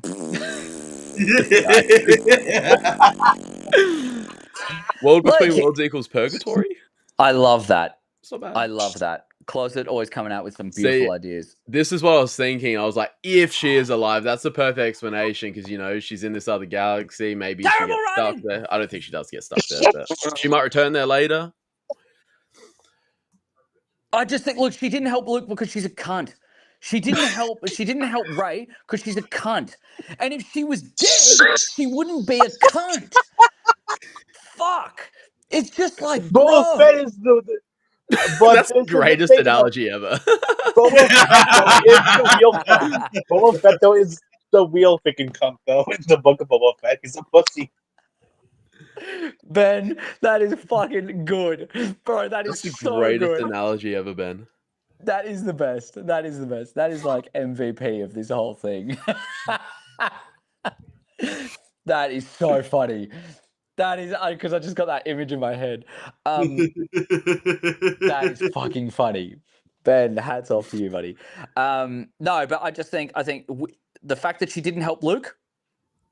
I mean, she was dead. The fact that she didn't help Rey, she's dead. That's the beauty of it. Luke was the last Jedi. Like, why do they feel like every time you need to add more people? But he wasn't the last Jedi because Yoda straight up said there's another. I'd argue that this guy right here is the last Jedi. No, okay, I get layers Ben there. got some shit. I love it. I love that. But like, dude, there's Leia, sure, but the whole thing is that they're the last. They're bringing it up the rear. There's a reason why they are so powerful, because all of the light side is channeling into them. Like the whole thing with the force of the dark rises and light rises to match it, the reason why there is a rule of two is because all supreme power of the dark side goes to two people. That's the whole thing. Like that's why. But it's the same thing. It's the same energy thing with the dark as it is the light. I'm not saying that there needs to be two, but with less people, it doesn't spread the goodness of the Force to all of those people. It spreads it to just the two individuals. It's why Luke had such a big power up. It's why Rey had such a big power up. Is because the light side of the Force was channeling through her and into her. Like people were complaining about how she picked up a lightsaber one day and then became this like absolute weapon. She's taking down starfighters and all that kind of stuff. Like all that kind of shit. They can go fuck herself. Yeah, look, I like Rey. I'm gonna say your take on that one. Wait. I need to clarify. Wait, Jeremy. So are you saying that because Are you saying that because there was only 2 Jedi, all the goodness in the galaxy was channeled through just these 2 people? Is that? No, I'm not saying that. What are you I'm saying? saying that there's more power for for the 2 individuals. Because there's only That's 2. what I'm saying. Because there's only 2, the 2 vessels to destroy the dark need more power. So the light side of the Force channels more power Nerd, into I them. can see you thinking here. Where did you pull this from? Head cannon. I can't argue with that. I can't argue with that. There's no explanation of anything to do with that, and they fucking muddle it all the time. So yeah, there's no source material. So literally, I'm applying. There's nothing. I'm applying the fucking 2 Sith rule to the Jedi. Whereas if they say there's 2 Sith, the rule of 2 was started because the Sith just couldn't quit fucking killing each other. No, I know, But that's like, Sith. No shit, they power. Yeah, but that's the whole reason why Revan came up with the idea of it, and then Bane witnessed that these guys were like, "Yeah, you guys are fucking weak. No, the strongest will survive. The darkness doesn't get channeled. It's a Sith. It's a Sith. Yeah, it's a whole Sith way of thinking. No, I get it, but what I'm saying is like they can draw on more power because there's less people, there's less interference. That's what I'm talking about. It's like think about it like a generator. You've got a generator for the dark side. You've got a generator for the light side. I see what you're saying, but I don't. Hard time grasping. I'm not going along with the whole thing. There's like this pool of power that everyone draws from. There's only like a no. I think there is a limited amount. I think there absolutely is. I don't think so. That's why the Jedi in the Grand. No, you that's why the Jedi in the Grand Republic. Nerd, come to my side. Nerd, come to my side. Hold on. Obi-Sean, do you want to join me? Hold on. Guys, you can all be against me. I don't give a fuck. There's Optimus Prime. I'll take you all on. I'll take you on. So you shall not pass. There is no way there's unlimited energy all the way in the Force. I'm not saying there's not fucking billion gigawatt fucking whatever kind of measurement you want to say. There's a big so much, Back to the Future. but there's a limited amount. There is only 100% of the Force energy, right? 50% light, 50% dark. There's no fucking grey Jedis. There's light and there's dark. There's 50% and then there's 50%. And when dark rises and takes more, the Force balances that out by raising the light to make it 50-50 again. That's not balance. 50-50 is balance. Balance, yeah, that's balance in like the literal sense, but balance in Anakin the was the light balance side though. here, and the balance is the dark side. All the like, there is no dark side. The light is but that's the still 50-50. But that's still 50-50. If they're at the top and they're at the bottom, it's 50-50. It's 50-50. And I'm just going to do this because this is on the screen. But like, okay, so you've got the light side on this side. Think about it. The Democrats and the Republicans. Actually, that's perfect because that's on the blue side. That's on the blue. That's on the blue side. The Republicans. There's the party. There's no parties in the middle. There's no independence here. We work solely on these 2 parties. There's ultimate power that goes to the 2. So what I'm saying is like... Okay, here. The Democrats are wrong. All this Ahsoka and everything, all this stuff we're talking about could lead up to a dramatic, heroic death for her, just like Kanan. Dave might just surprise us. She should have died before she came Ahsoka the White. She's a Democrat. Making us so comfortable with her, always being around to take her out. I don't agree with that power take whatsoever. I was going to say this too. That means the Force was diluted when 10,000 Jedi Knights were. Why do you think it was so easy for the dark to rise up? Like, why every Jedi was so easy to fucking cut them down? Bro, because they sucked shit. They sucked shit. They were all just like feeding on scraps. Like, oh yeah, okay, I'll take this little bump. Oh yeah, I'll just okay. And maybe just a little tomato on the side. I'll pick that little tomato up and I'll. Let me try this. So, would we agree that the most at the time of the Jedi's like fall in Revenge of the Sith, majority of the most powerful Jedi Knights were on that council, right? So if we're applying this logic, like we'll disregard all the glup shittos, if we're just saying the most powerful guys are those 12 on the council, are we saying that Luke and Leia have the power, the combined power of those 12 Jedi Knights and Masters? No. Did I just disprove your theory then, though? No, because you're not understanding it. So what I'm saying is like, okay, let me get a Well, I'm going to go sequel logic route. They should have had all the fucking power. Luke and Leia should have had all the power of the Jedi prior to them. Exactly. Hold on, bitches. It wasn't easy, by the way. There was contingency plan upon not even just for the contingency plan. Okay, Also, hold on. Had to be in hiding since Bane's time. Nerd, I know you'll appreciate this. You're a Chelsea. We are arguing like the government right now. No wonder why it's shut down. Everybody's arguing. While we're talking about Palpatine, Nerd, are you a Charles Soule guy? You read his stuff? I have not. Oh, okay. Well, fucking, I'll just go fuck myself. Then go fuck yourself. Gladly, go fuck yourself then. God damn, What's that? God damn. Do it off screen though. Look at this. Boys, look at this. All right. I'll fucking spell it out for you. All right. All right. Please do. Make me understand this. Dark. I'm understanding, but it's just not right. Hold on. All right, go. Try Bro, one more time. Bro, and you're the one who fucking believes in Ahsoka wanting to come back. Fucking hell. Anyway, so okay. She wanted to come back. She didn't want to die. I red pen, bro. Red pen, so you can see the fucking difference. All right. This is the marking pen. So yeah. The master you guys just pen. got 0% on your thing. All right. Every time I get marked, it's fucking 50-50. That's balance. Okay. Now, that's balance right there. Look at that. Oh, light, dark, balance. Okay, so we've got light, dark, balance. Awesome. All right, now removing the black pen. All right. Now, this is going to be... Now, I'm talking about prequels era. All right, guys? Get it through your fucking heads. I'm talking about prequels era. All right? So, prequels era, where the light was more, the light was taking up like this. Oh, look at this.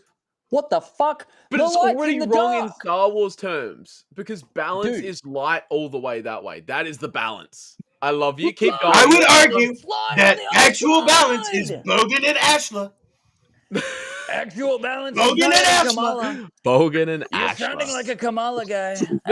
Kamala guy. So okay. So look at this. Balance. That's what I'm saying, Ben. It's right. We'll let him finish. He might be cooking, and we just can't see the vision yet. That's what I'm saying, Ben. That's what I'm saying. Yeah, but then why would George I get what you're saying. Look, that's right. No, you might be cooking, and I don't know what you're saying yet. Keep going. I mean, like, I get shut down every fucking time. So, yeah, Jesse, shut it. Fuck up, Jesse. All you fuckers. Not just Jesse. Jesse's handsome and perfect and beautiful. So that's what she said. Okay, so my girlfriend says balance. I think Balance is exactly what you're saying. Pretend this is linear. Okay, look at this, right? So you've got the dark at the top, light at the bottom. That's still balance. Oh, what? We're just flipping it to the side. Okay, so that is balance.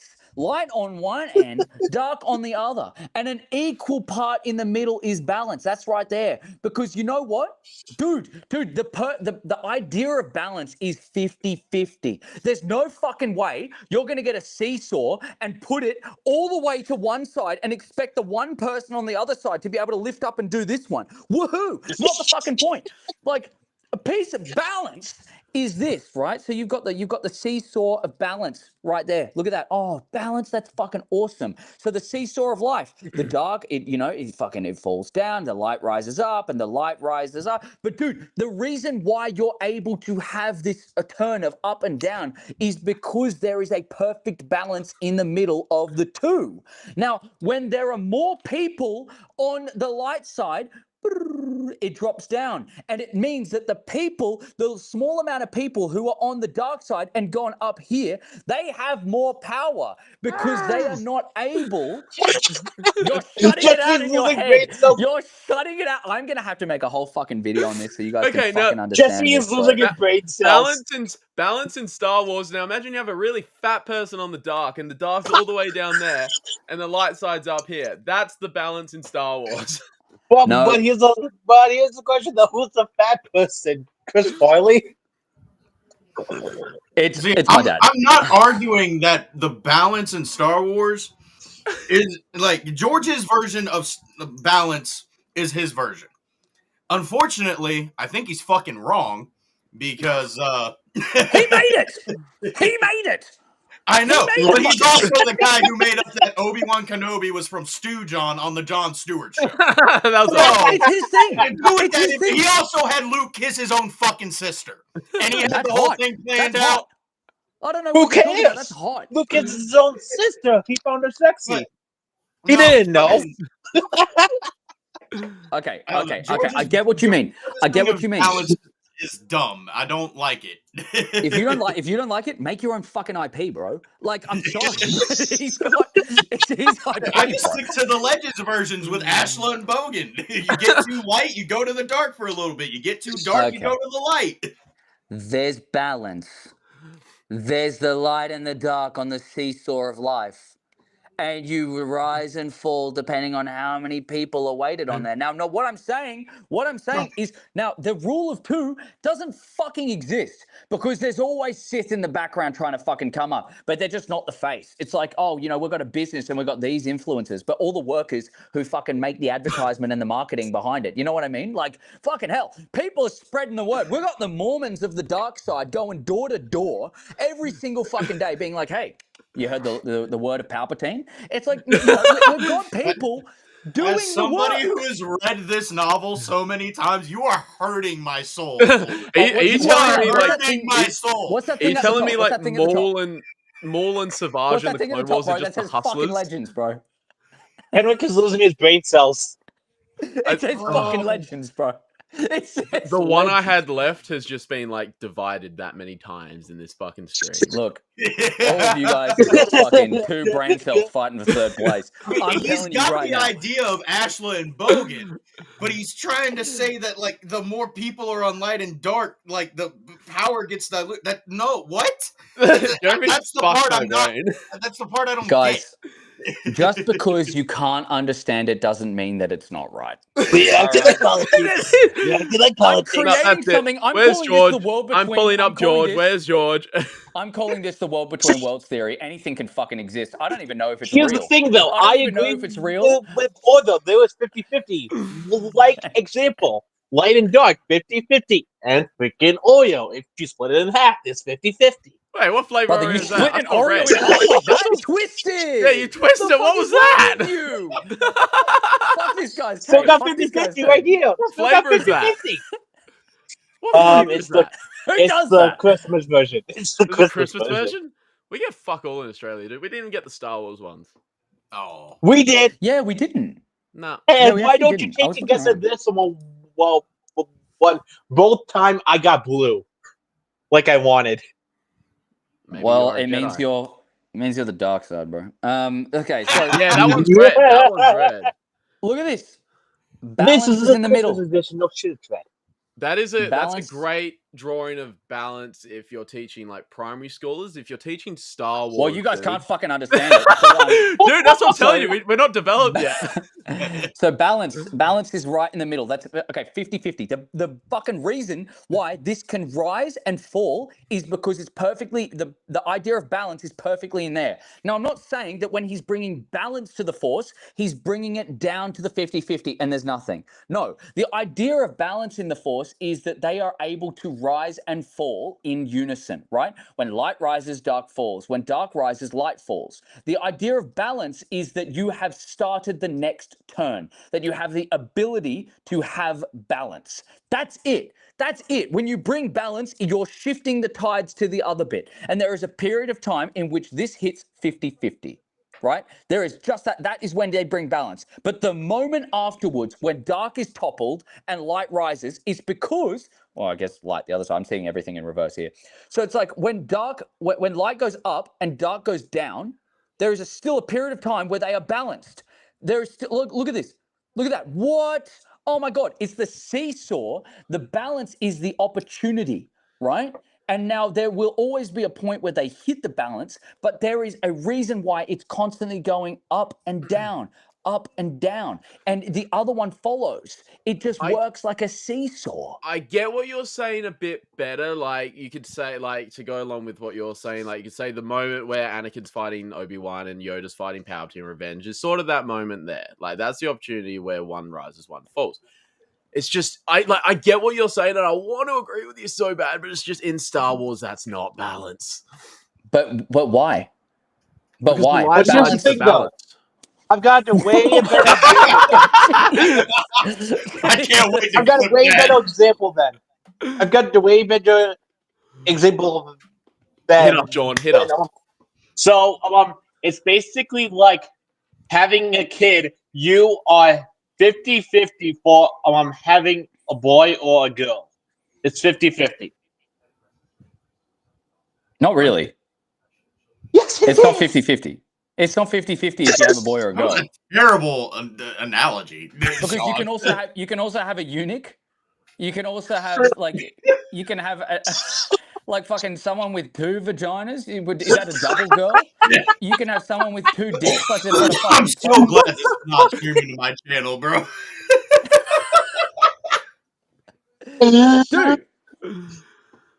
Dude, that was a terrible analogy. Like, disappeared. Oh, he's back. I'm trying to fill up a water jug, so I'm muted.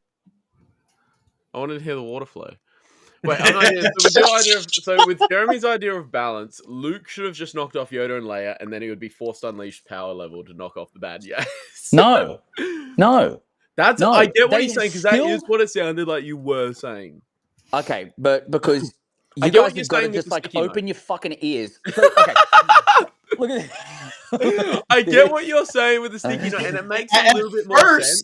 But At the end of first, the that's day, exactly it's not how about- it sounded, though. Yeah, but Okay. like I Okay. understood it a little bit better, but at the end of the day, it's still not balanced in Star Wars terms. Yeah, but when you're shutting Balance it in down, Star Wars terms is still wrong.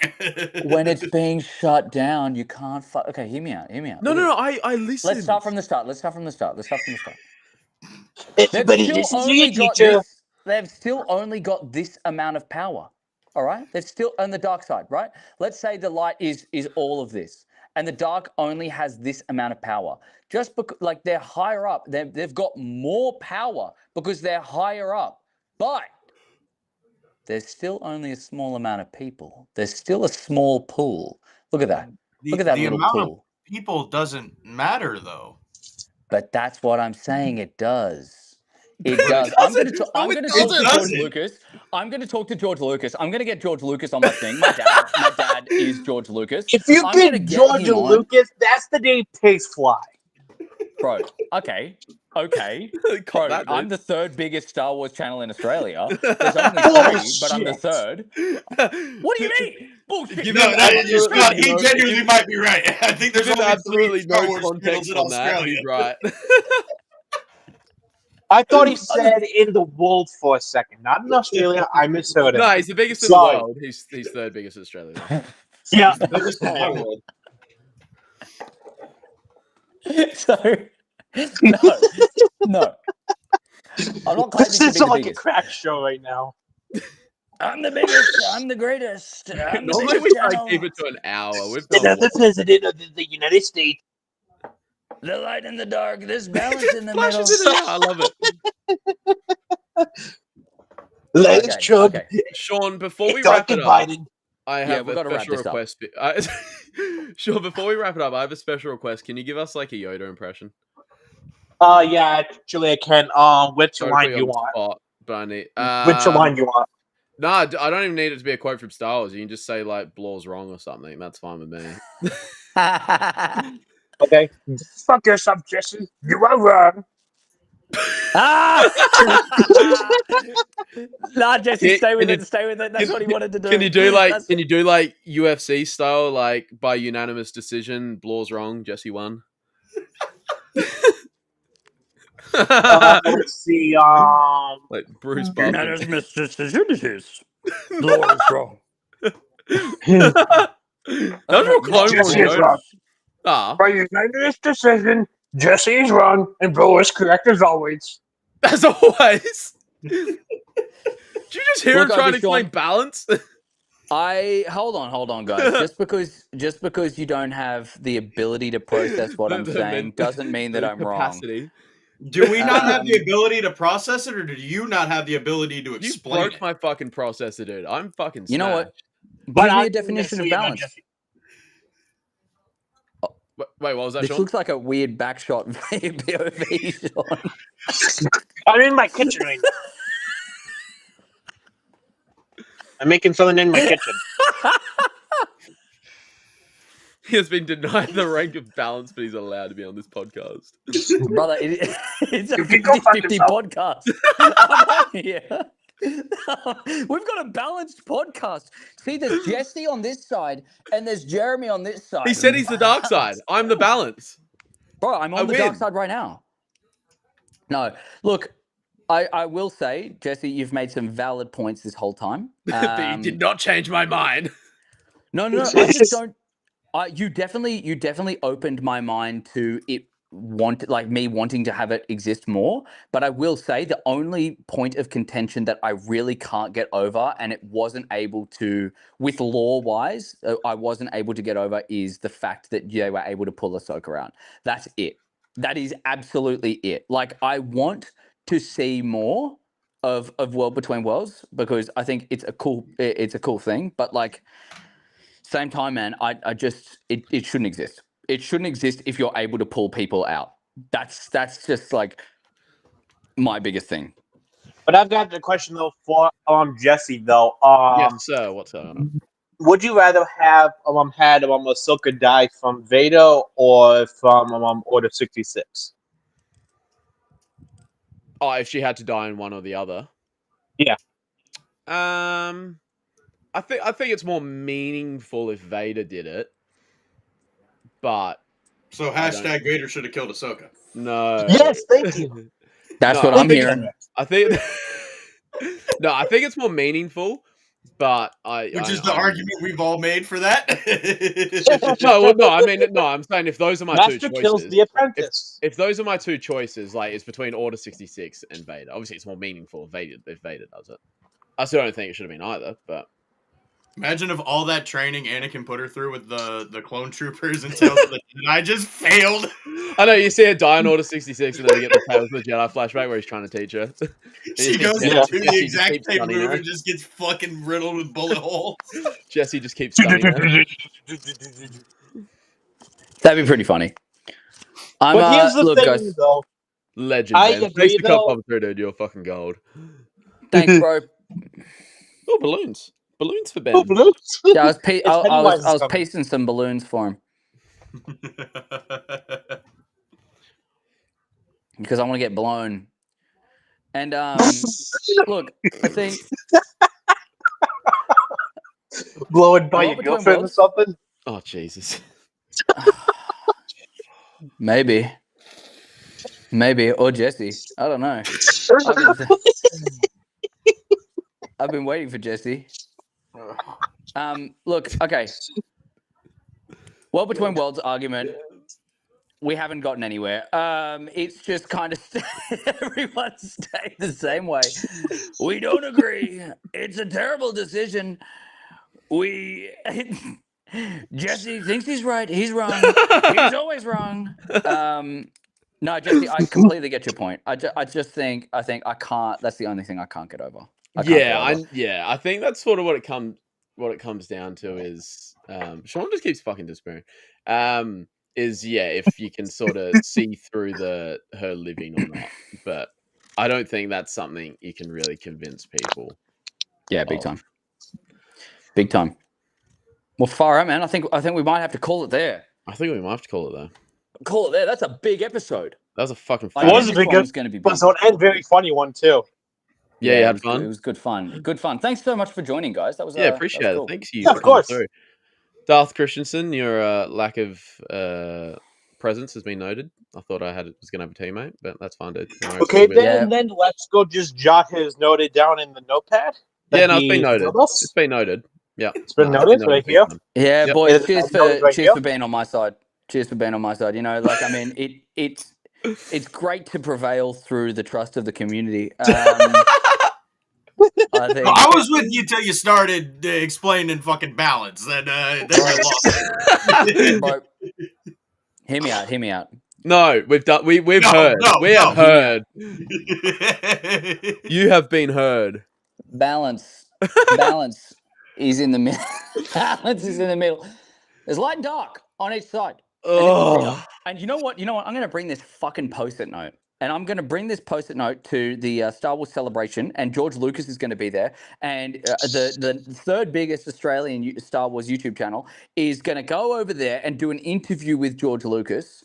And Okay. he's going to be like, "Oh yeah, that's what balance is." And then you guys are going to eat your own fucking dick. How about that?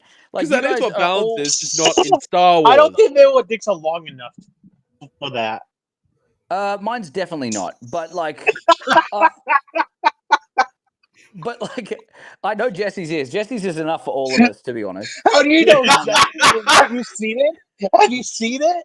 Yeah. All right, boys. I'll pop it off. You're so See y'all cool. later. All right. Peace out, bro. Yeah. See you, brother.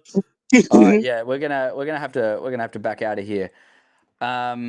Dude, everyone, thank you so much for watching. Thanks so much for joining, being a part of this. Ben, you're gonna have to jump in one time. Absolutely, dude. Yeah. That was cool. That was cool. So definitely to pop in. But guys, thank you so much. Oh, what, Bendu? We're talking about Bendu here. What's that? The big storm monster that was talking to Thrawn. Are we talking? What Storm Monster was talking to Thrawn? The only thing I can Oh, think of. Bendu. Yeah, Yeah, Bendu. I was like, is it Bendu? Yeah. Yes, it was Bendu. Classic. Storm monster. In Rebel Season 3, where he says, I see your downfall. Yeah. Yeah, cool. All right, well, guys.